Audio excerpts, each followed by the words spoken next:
주사랑 가족 여러분, 9월 13일 주일 예배 우리 조용히 함께 묵상하심으로 하나님 앞에 예배 드리겠습니다.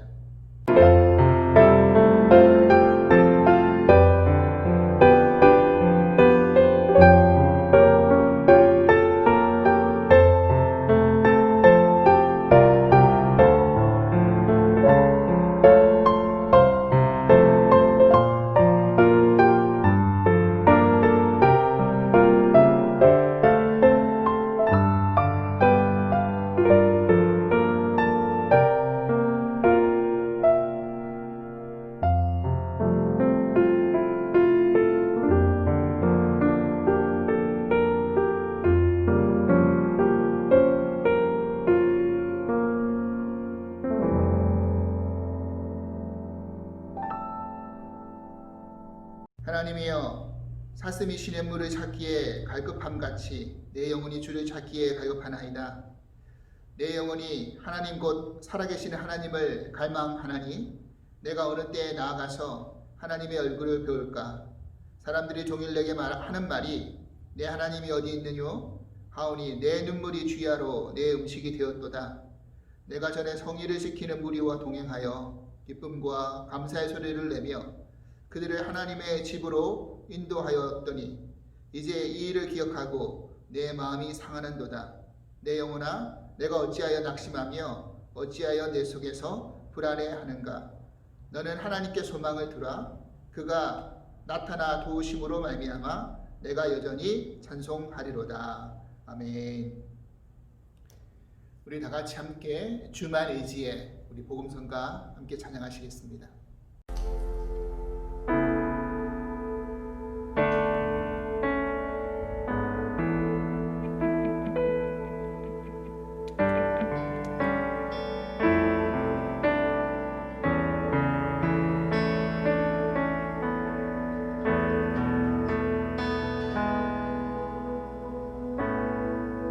의지했던 모든 것 변해가고 억울한 마음은 거듭가네. 부끄럼 없이 살고 싶은 맘 주님 아시네. 모든 일을 선으로 이겨내고 죄의 유혹을 따르지 않네. 나를 구원하신 영원한 그 사랑 크신 그네 날 붙드시네. 주어진 내 삶이 작게만 보여도 선하신 주 나를 이끄신 보내 중심을 보시는 주님만 따르네. 날 택하신 주만 의지해. 보이는 상황에 무너질지라도 예수 능력이 나를 붙드네. 보이지 않아도 주님만 따르네. 내 평생 주님을 노래하리라.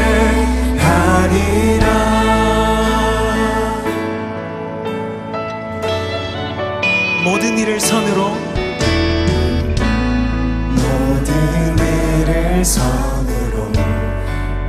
이겨내고 죄의 유혹을 따르지 않네. 나를 구원하신 영원한 그 사랑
평생 주님을 우리 마지막으로 다시 한번 더 고백합시다.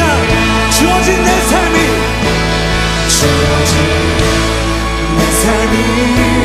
작게만 보여도 선하신 주 나를 이신 보내 주시는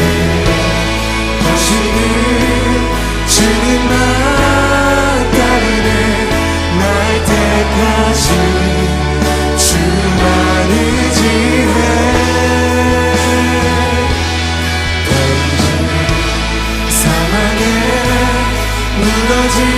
무너질지라도 예수님 여기 나를 붙들네. 버리지 않아도 주님만 따르네. 내 평생 주님을. 우리 이 시간 다같이 기도하며 나아갈 때 우리가 주님 앞에 올려드리는 이 믿음의 고백을 가지고 다같이 기도하며 나아갑시다.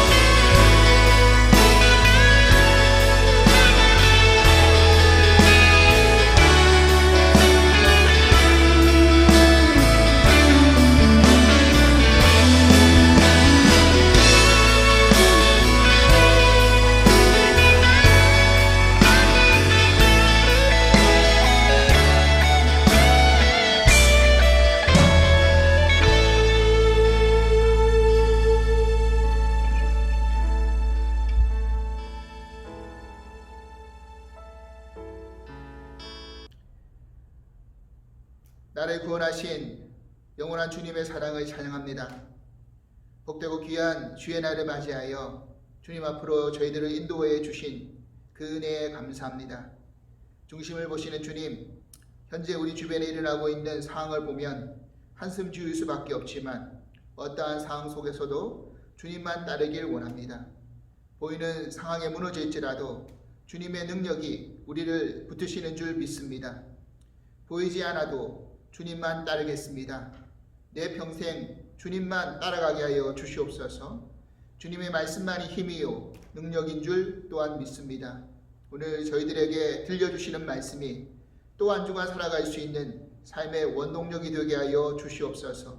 믿는 우리들이 세상을 원망하지 않게 하여 주시고 오히려 세상의 고통에 함께 동참하고 아파하고 기도하며 사랑으로 품는 믿음의 삶을 살게 하여 주시옵소서. 오늘도 저희의 마음을 모아 예배 드릴 때 은혜와 감격이 넘쳐나는 충만한 예배 되게 하여 주시옵소서. 모든 것을 감사하며 예수님 이름으로 기도합나이다. 아멘.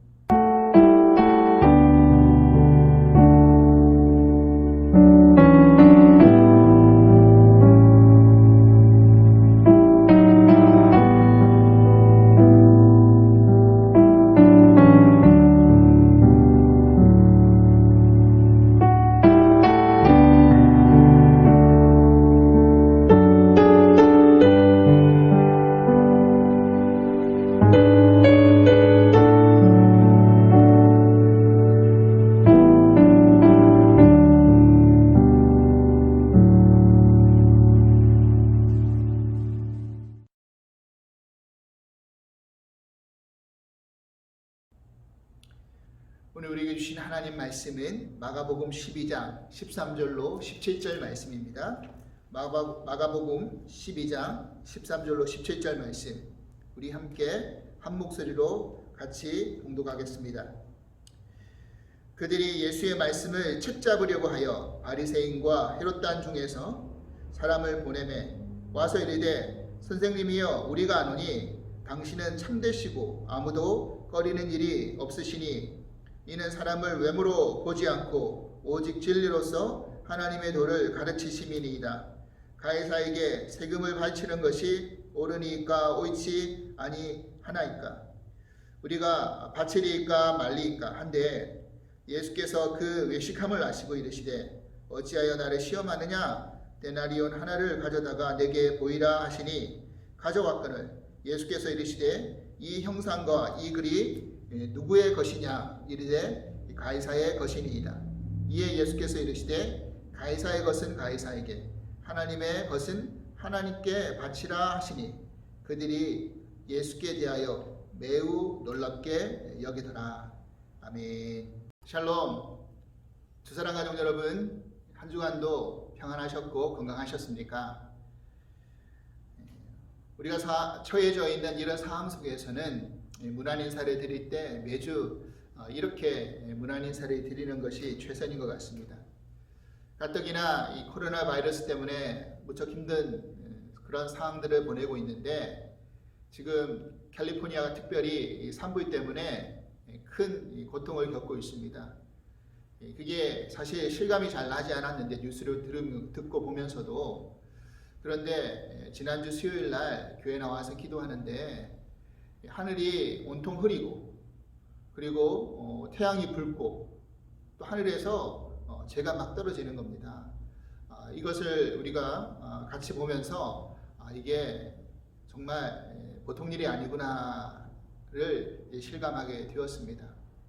지금 이 코로나 바이러스라든지 이런 상황 때문에 많은 사람들이 우울하고 또 두려워하는 감정들이 훨씬 많이 증가되었다라는 그런 뉴스를 접한 적이 있습니다. 여러분, 지치시고 힘드시고 어렵겠지만 우리가 계속 기도할 때 속히 이 산불도 빨리 지나가 되고, 이 모든 상황들이 진화가 되어서 해결이 되어서 회복되어서 우리가 건강한 모습으로 다시 만날 수 있기를 계속해서 기도 부탁드립니다. 오늘은 가이사의 것과 하나님의 것이라는 말씀의 제목으로 함께 은혜 나누고 싶습니다. 지난주 우리는 포도원의 악한 농부 비유를 통해서 인간과 하나님과 또 예수님의 어떤 이런 관계 속에서의 마음과 또 삶의 태도들, 이런 모습들이 어떠한지를 우리가 살펴보았고, 그 과정 가운데 우리의 삶의 진정한 주인이 누구이신가를 다시 한번 살펴볼 수 있는 그런 시간이 되었습니다. 그리고 이제 오늘 본문부터 시작해서 마가복음 12장에는 예수님과 그 당시 유대 지도자들 간의 세 가지의 논쟁이 등장합니다. 이 정치적인 어떤 세금의 논쟁하는 것과, 그리고 부활에 대한 논쟁, 그리고 가장 큰 계명이 무엇인가에 대한 논쟁을 하게 되어 있는데, 오늘은 그 논쟁의 첫 번째 부분인 정치적인 세금의 문제를 어떻게 이야기하고 있는지, 이 이야기들을 우리가 살펴보려고 합니다. 이런 논쟁들을 통해서 예수님과 당시 유대 종교 지도자들과의 그런 논쟁과의 관계를 통해서 예수님의 권위가 어떠하신지, 또 저들이 얼마나 무지하고 어리석고 죄인인지를 살펴볼 수 있는 그런 기회가 될 것 같습니다.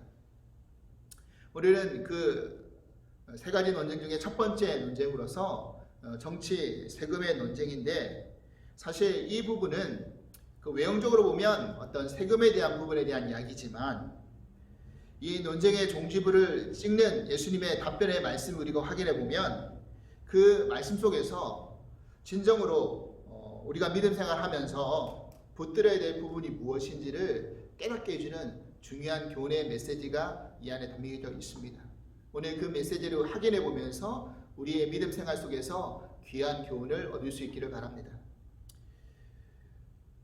먼저 성전에서 이 권위의 문제를 가지고 도전을 해왔던 그 종교 지도자들이 예수님의 질문 앞에 답을 하지 못하고, 또 예수님의 포도원의 악한 농부의 비유를 통해서 저들이 그 질문에 본전도 찾지 못하고 완전히 패배를 하게 되죠. 그래서 사내들인 이 종교 지도자들은 그렇게 물러나면서 이번에는 바리새인과 헤롯 당을 보내가지고 당시 정치적 상황에서 굉장히 민감한 문제였던 이 세금을 내는 납세의 문제에 대한 이야기를 가지고 예수님을 올가매려고 하였습니다. 13절 말씀입니다. 그들이 예수님의 말씀을 책잡으려고 하여 바리새인과 헤롯 당 중에서 사람을 보내매, 여기서 등장하는 이 책잡는다, 책잡으려라는 이 헬라어의 원형이 아그리오라는 단어를 쓰는데, 이 단어의 의미가 뭐냐면 사냥하여 잡다, 덫을 놓아서 잡다라는 그런 의미가 됩니다. 이것은 마치 사냥꾼이 은밀하게 짐승에게 접근하여서 덫을 놓는다든지 화살을 쏘아서 그런 포획하는 그런 동작을 가리키고 있는 겁니다. 그래서 예수님이 조그만 허점이 보이면 여지없이 덫을 쳐서 덫에 가두고 화살을 날려가지고 사냥하는 그런 사냥꾼처럼 그런 예수님 말씀 속에서 조금이라도 올가매일 그런 명분을 찾으려고 지금 이들이 달려들고 있는 모습을 보여주고 있는 것이죠. 이 종교 지도자들이 보낸 사람들이 누구였다라고 기록하고 있습니까? 바로 바리새인들과 헤롯 당 일부였다라고 이야기하고 있습니다. 그런데 사실 이 두 그룹은요, 서로 하나 될 수 없는 그룹, 함께 할 수 없는 그룹, 어울릴 수 없는 그런 그룹들이었어요. 이 두 그룹이 예수님을 제거하기 위해서 협조했던 내용은 우리 마가복음 앞부분 서두에서 3장 6절에도 언급이 되어 있는 부분입니다. 예수님이 공생의 초기 사역 가운데 회당에 들어가서 손마른 자를 고쳐주시는 장면이 등장하죠. 이때 저들의 완악함을 예수님이 안식일에서 왜 손마른 자를 고치느냐라는 그런 질문 앞에 저들의 완악한 태도를 예수님이 지적하자 바리새인이 헤롯 당과 함께 작당을 하여 가지고 어떻게 하면 예수를 죽일까 하는 의논하는 장면이 거기에도 언급이 되고 있습니다. 이 바리새인이라는 이 의미가 분리된 자라는 그런 의미인데, 이들은 철저히 율법을 지키고 강조하는 그런 분파들이었죠. 그래서 가이사에게 세금을 내는 것을 반대하는 그런 반로마파를 대표하는 그런 집단이었습니다. 그런데 그에 반해서 헤롯 당은 분봉왕 헤롯을 지지하는 그런 정치 세력이었죠. 이들은 친로마적인 그런 상류층들이 많이 속해져 있는 사람들이었습니다. 그래서 로마를 향해서 충실하게 세금을 납부하는 그런 그룹들이었어요. 그리고 메시아가 온다는 그런 메시아 운동을 반대하기도 하였습니다. 이렇게 정치적인 신념이라든지 믿음의 태도가 완전히 상반되는 그런 집단의 성격인 두 그룹들이 서로 협조하여 가지고 예수를 제거하려고 한다. 이것은 철저히 자신의 이익과 관련되어 있기 때문에 그것이 가능하다는 이야기입니다. 여러분, 사실 이것이 죄악된 인간의 실상 아닙니까? 정치와 종교 세력을 보면 서로의 신념과 이념이 맞지 않기 때문에 나누어지고 반대가 생기는 그런 그룹들이 꼭 존재하죠. 예전엔 이데올로기 문제를 가지고 공산주의와 민주주의가 분명히 나누어져 있었습니다. 그리고 지금은 이제 그 민주주의 안에서도 보수와 진보라는 그런 진영이 나누어져 가지고 계속 반목하고 싸우고 있죠. 이것이 큰 틀 안에서 정치적인 안에서의 보수와 진보이기도 하지만 또 종교 교단 안에서 또 보수 진보가 나누어져 가지고 또 다투고 싸우는 일들이 비일비재합니다. 하지만 우리가 사실 그 싸움 이면의 그 깊이를 쭉 들여다보면 전부 자신의 이익과 맞물려서 그렇게 서로 반목하고 멸시하고 싸우는 경우가 더 많이 있다는 것입니다. 그런데 이 이익이 서로 부합되고 서로 맞게 되면 어떻게 됩니까?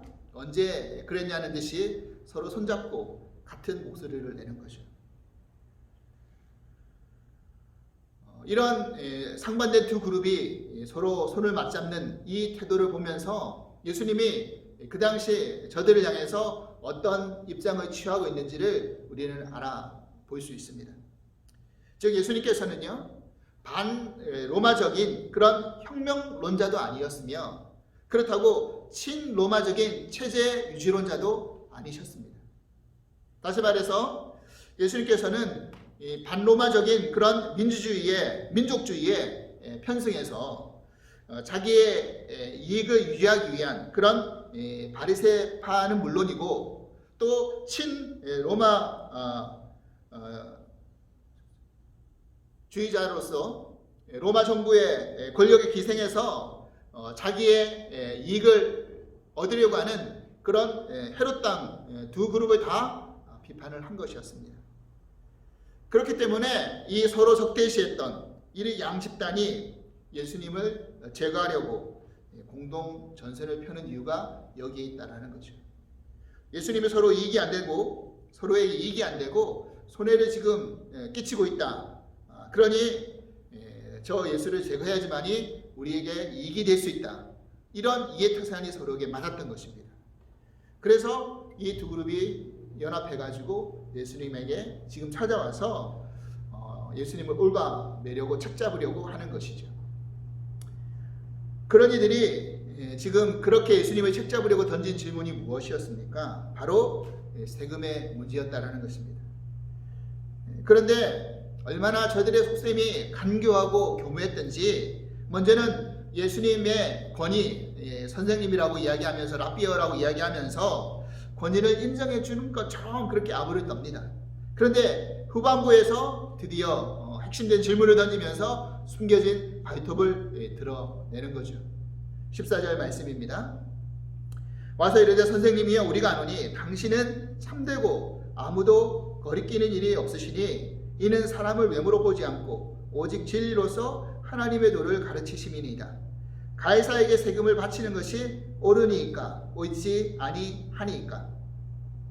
그렇죠. 이들이 먼저는 아부를 떨다가 나중에 이제 핵심적인 질문을 던집니다. 여러분, 이들이 던진 이 질문의 의도를 파악하기 위해서는 당시 이 납세의 문제가 이 유대 사회 속에서 어떠한 사회적인 그런 이슈를 가지고 있는지에 대한 배경을 살펴볼 필요가 있습니다. 오늘 본문에 등장한 이 가이사라는 이 호칭은요, 로마 황제를 가리키는 겁니다. 가이사 아구스도, 이것이 로마의 최초의 황제였죠. 그 이후로 이제 가이사 아구스토를 이은 로마의 황제들은 전부 다 가이사라는 호칭을 붙였어요. 이게 바로 황제라는 의미를 가지고 있습니다. 당시 가이사의 황제는 디베리오였어요. 예수님 당시에 그 황제의 역할을 했던 사람은 바로 디베리오라는 사람이었습니다. 그런데 이제 AD 6년 헤롯의 아들 아켈레오가 이제 퇴위를 한 다음에 로마 총독이 새로 부임하는데 코퍼니우스라는 로마 총독이 부임을 합니다. 이 사람이 부임한 이후부터 이제 세금 정책을 강화한 거죠. 그래서 이것이 굉장히 심각한 문제로 대두되기 시작했던 것입니다. 여기에 언급된 세금은 인두세, 머리세였습니다. 사람 한 명당 이제 매겨지는 그런 세금이었어요. 당시 로마 속국에 살았던 유대 백성들은요, 로마 속국으로서 유대 백성들이 내야 될 그 머리세, 인두세가 있었던 것입니다. 남자와 여자가 동일하게 다 냈는데 남자는 14세부터 65세까지, 여자는 12세부터 65세까지 그렇게 로마 화폐인 1데나리온을 꼭 납부를 해야 됐다고 했습니다. 그런데 이런 인두세 말고도 로마에게 바쳐야 할 세금이 두 종류가 더 있었다고 합니다.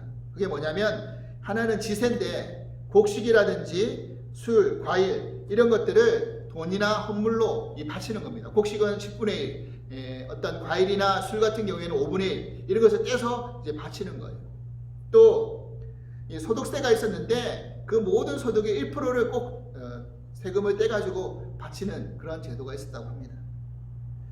유대 역사가 요세푸스가 기록한 그 요세푸스 역사서에를 보면 이 코퍼니우스가 재직을 할 때 갈릴리의 유다라는 사람이 나와가지고 로마인들에게 세금을 바치는 그런 행위는 하나님의 어떤 것을 유한한 통치자를 섬기는 거다, 인정하는 것이다. 그래서 이거는 안 된다라고 해가지고 갈릴리 사람들을 선동해가지고 반역을 추구하고 폭동을 일으켰던 그런 적이 있었습니다. 뿐만 아니라 당시 젤롯당 열심당원들이 있었죠. 이 열심당원들은 세금을 바치는 일은 그런 이방인의 로마 황제에게 순복하는 일이다 라고 해가지고 극렬히 반대하는 그런 세력이 되기도 했습니다. 유대인들이 로마에게 바치는 세금, 로마 황제에 바치는 세금이 바로 로마에게 바치는 세금인데 이것이 바로 로마에게 예속되어져 있다라는 그런 굴종적인 그런 것을 뜻하는 것이기 때문에 유대 백성들에게 이런 불만들이 굉장히 팽배했던 것이었죠. 이에 반해서 헤롯 땅들은 친로마 정부에 붙어 살아야 했기 때문에 이 납세 문제에 대해서 상당히 관대한 태도를 보였던 것입니다. 이런 상황 속에서 바리새인과 헤롯 당들이 이 제기한 이 세금의 질문은 예수님을 사면초가로 빠뜨릴 수 있는 그런 올가매기 딱 좋은 그런 질문이었던 것이죠. 그러니까 예수님께서 만약 이 질문 앞에서 세금을 내는 것이 가하다라고 말해버리면 이것은 로마의 유대 지배를 인정하는 그런 매국노와 같은 그런 입장이 되는 겁니다. 그리고 이 과중한 세금 때문에 많은 불만을 가지고 있는 유대인들에게 엄청난 비판을 받게 되겠죠. 근데 만약 이 세금을 바치는 것이 가하지 않다라고 예수님이 답변해버리면 이 로마 권력에 대해서 대항하는 그런 반대 세력들이다. 반대 세력이 된다. 예수님을 지지하는 그룹들이 다 반대 세력일 것이다. 반역자로 고소 고발해가지고 이 로마 총독도 이 밀란의 책임을 예수님이라는 희생양을 삼기 딱 좋은 그런 형상이 되는 거, 형국이 되는 거죠. 그래서 세금을 바치는 것이 옳다, 틀리다, 이 가부를 어느 쪽을 이야기해도 걸릴 수밖에 없는 그런 진퇴양난의 그런 우리가 일반적으로 생각할 때는 질문이었다라는 것입니다.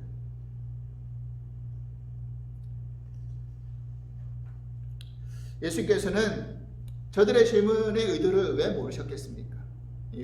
외식하고 나를 왜 시험하는가? 그렇게 예수님이 이야기하시죠. 예수님이 그런 질문 앞에 저들에게 먼저 이렇게 요구하십니다. 15절 말씀입니다. 우리가 바칠까 말릴까 하는데 예수께서 그 외식함을 아시고 이르시되 어찌하여 나를 시험하느냐? 데나리온 하나를 가져다가 내게 보이라 하시니.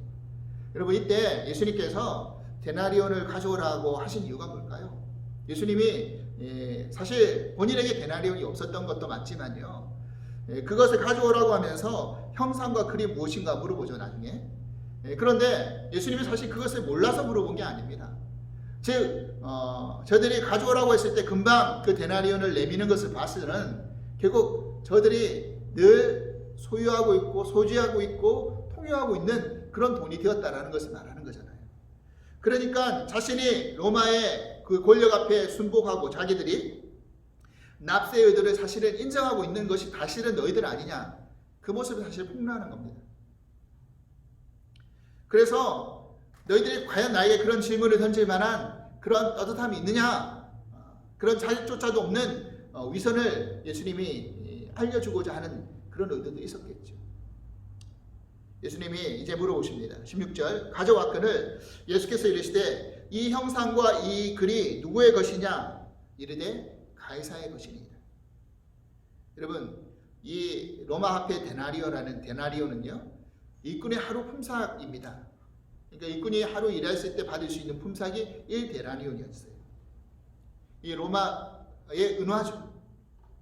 제가 그 이미지를 다운로드 받아서 이제 여기다 띄워보겠습니다. 이미지를 한번 보십시오. 이 동전에는 어떤 형상과 글이 새겨져 있고 써져 있느냐면, 먼저 앞부분에는 그 신적인 신분을 상징하는 그 월계관을 쓴 황제의 흉상이 그려져 있습니다.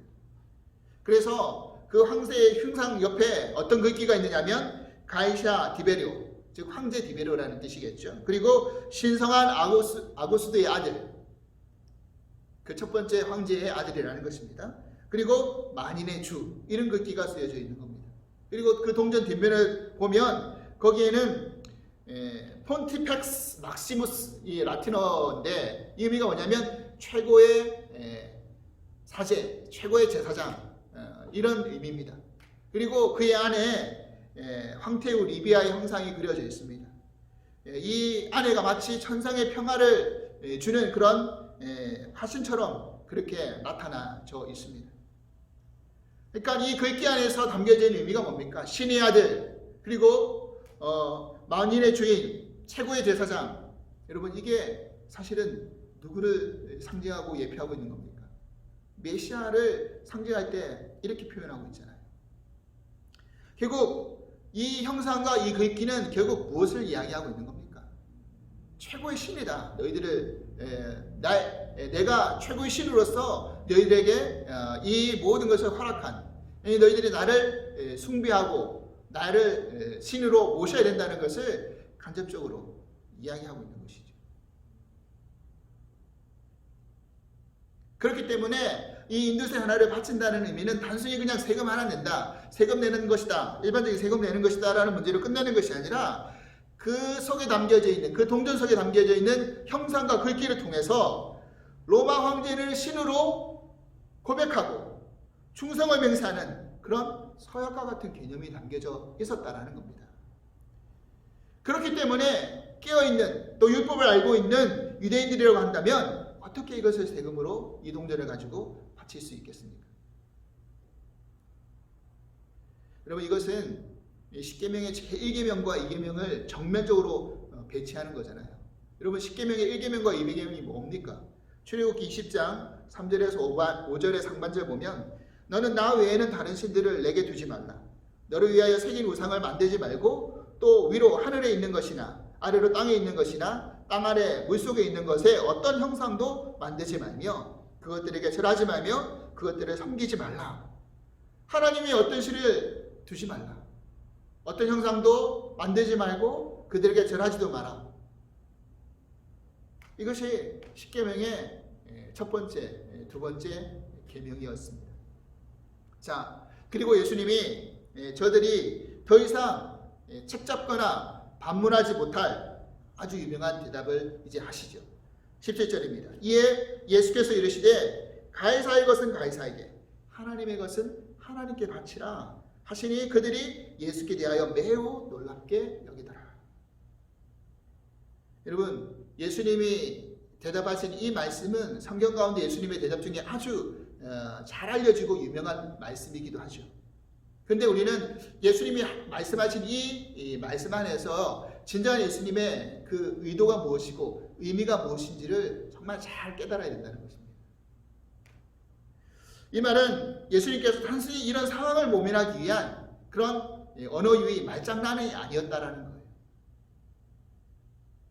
예수님이 말씀하시고 싶은 것은 뭐였냐면 가이사의 영역과 하나님의 영역이 독립적으로 분리되어 있는 것이다. 이것을 말하는 것도 아니었어요. 왜냐하면 사실 가이사뿐만 아니라 이 세상에 존재하는 그 모든 것도 다 하나님께 속한 것이기 때문입니다.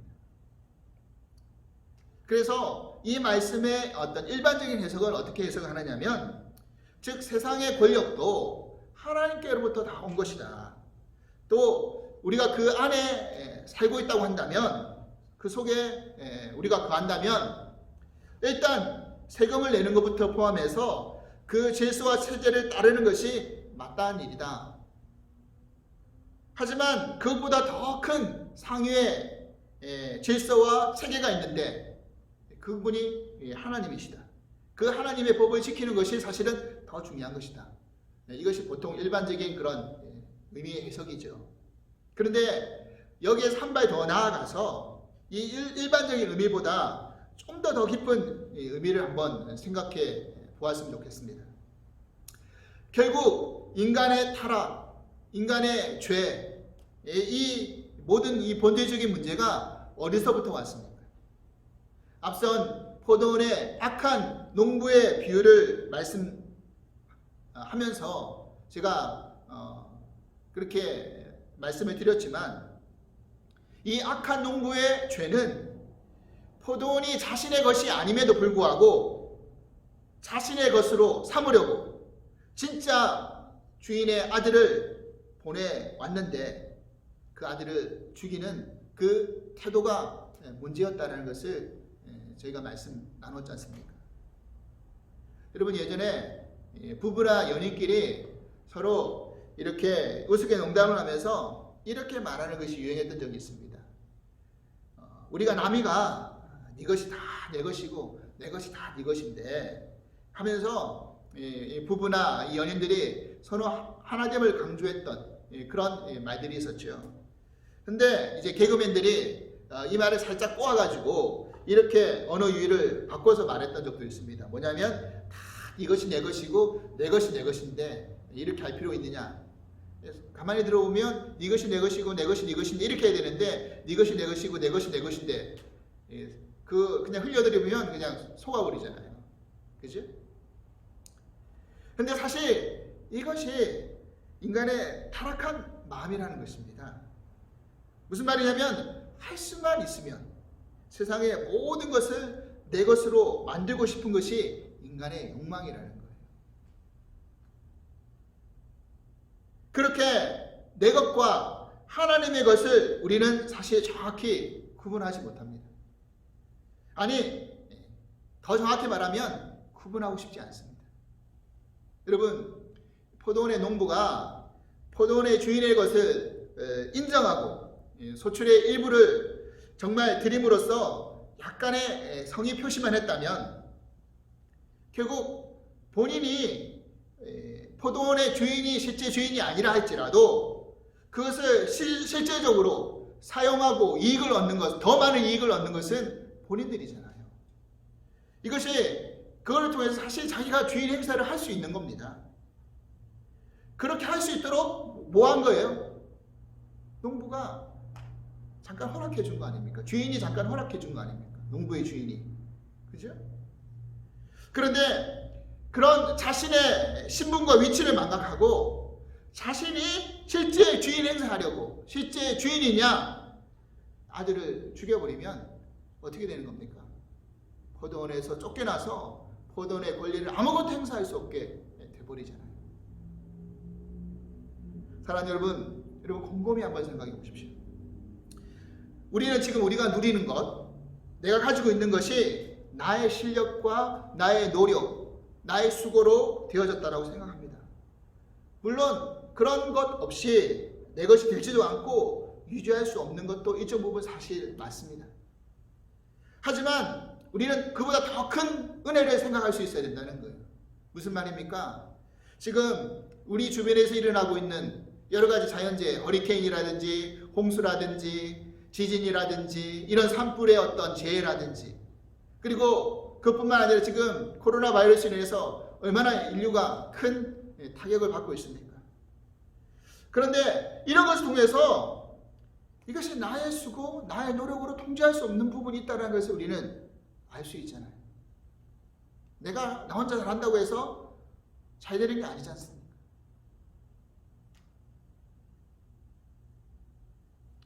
깨닫고 보면 우리가 건강하게 안전하게 살아갈 수 있는 것은 바로 세상의 주인 대신 이 만물의 주인 대신 하나님께서 우리를 보살펴 주시고 우리를 돌봐주시는 은혜가 아니면 살아갈 수 없다는 사실입니다. 우리는 이것을 믿고 인정할 때 우리의 신앙 고백이 나의 것은 다 하나님의 것입니다 라고 그렇게 고백할 수 있는 게 되는 거죠. 그렇습니다. 내 것이 하나님의 것이고 하나님의 것이 다 하나님의 것인데 은혜로우신 하나님이 자비하신 하나님께서 하나님의 것을 내 것으로 그냥 인정해 줄 뿐이잖아요. 허락해 줄 뿐이잖아요. 그래서 우리는 그것에 대한 감사의 은혜로 표현으로 소득의 11조를 드리는 것이고 감사의 헌금을 예물을 드리는 것이고 또 시간의 11조를 드리면서 우리가 하나님의 일을 위해 헌신하는 거 아닙니까?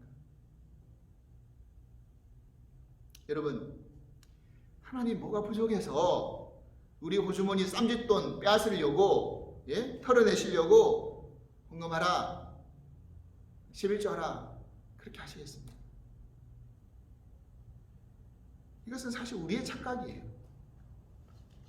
하나님은 그것 없어도 아무 상관이 없는 분이십니다.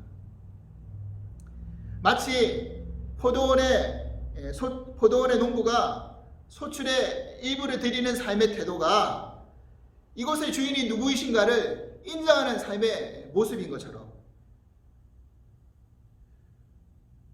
우리가 하나님께 드리는 헌금과 예물과 헌신도 다 마찬가지라는 겁니다.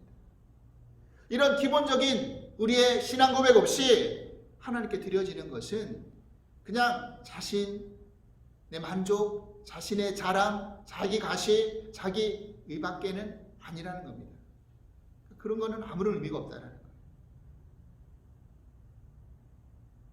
사랑하는 여러분, 또한 우리 자신이 하나님의 것임을 잊어버려서는 안 됩니다. 창세기 1장 27절 말씀에 이런 표현이 등장하죠. 하나님이 자기 형상, 곧 하나님의 형상대로 사람을 창조하시되 남자와 여자를 창조하시고. 여러분, 그러니까 결국 인간은 하나님의 형상대로 창조된 존재라는 사실입니다. 그런데 인간의 타락으로 인해서 우리 안에 하나님의 형상이 깨져버렸어요. 그래서 우리는 이 형상이 회복되어야 된다는 겁니다. 하나님의 것은 하나님께 바치라라는 이 말씀 안에서 바치라는 이 헬라어 단어가 아포도테라는 단어인데 이 의미가 뭐냐면 모두 되돌려 주라, 이런 말입니다. 우리는 로마서 8장 12절의 사도 바울의 고백처럼 다 하나님께 빚진 자들입니다. 예수님 십자가에 죽으시고 우리 죄를 위해서 죽으심으로 말미암아 우리 죄값을 다 탕감해 주셨잖아요. 용서해 주셨잖아요. 그렇기 때문에 우리는 다 그 은혜에 빚진 자들인 거죠. 예수님이 그렇게 하신 이유가 무엇입니까? 그것은 우리의 구원을 위해, 구속을 위해, 깨어진 형상을 회복하기 위해서 그 일을 하신 거 아닙니까? 사랑하는 여러분, 그렇습니다. 이제 우리는 하나님의 것으로 하나님께 바치는 인생, 하나님께 되돌아가는 인생, 깨어진 형상이 회복되어져 살아가는 인생이 되어야 될 줄 믿습니다. 그리고 회복된 형상으로 살아가기 위해서 옛날에 동전에 새겨진 그 글귀처럼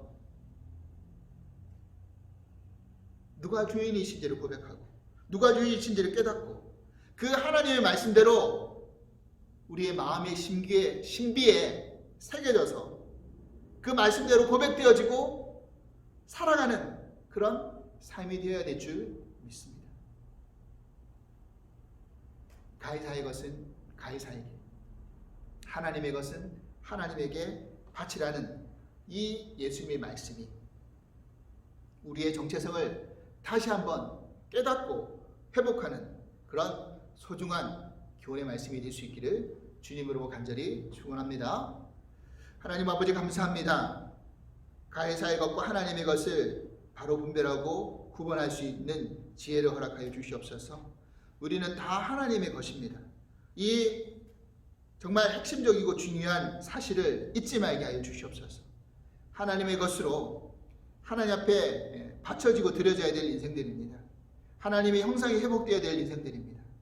그런데 우리는 살면서 여전히 내 것이 내 것으로, 내가 주인인 것으로 착각하면서 그것을 아둥바둥 붙들고 하나님 유지하려고 그렇게 살아갑니다. 그런데 어느 한순간 자연재해 때문에 모든 것이 날아가고 잃어버릴 수 있는, 그리고 어느 한순간 우리의 건강을 잃어버림으로 말미암아 우리 모든 것들이 다 사라져버리는 그런 안타까운 일들이 얼마나 많이 있습니까?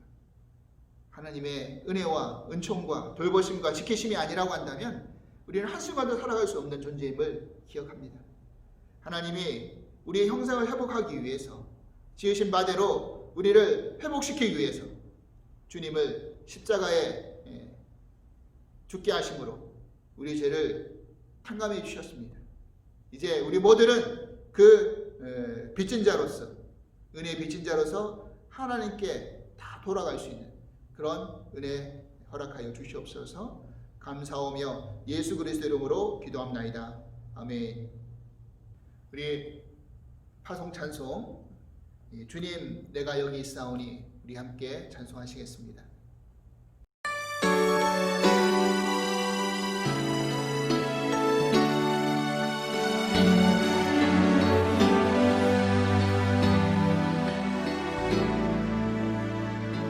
주님 내가 여기 있사오니 나를 살려내소서. 나의 몸 주께 드리오니 주 받으옵소서. 주님 내가 여기 사오니 나를 써주소서. 가진 것 모두 다 주께 드리오니 주 받으옵소서.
이제는 우리 주 예수 그리스도의 크신 은혜와 하나님 아버지의 지극하신 사랑하심과 보혜사 성령님의 감화 교통하시는 은총이 우리는 하나님의 것인 것을 잊지 않고 하나님의 형상을 회복하여 하나님 형상대로 살기 위해 하나님 말씀을 내 마음에 새기고 그 말씀대로 순종하며 따라가기를 결단하는 당신의 모든 사랑하는 성도님들 위해 주께서 이제부터 영원토록 함께 하시기를 간절히 축원하옵나이다. 아멘.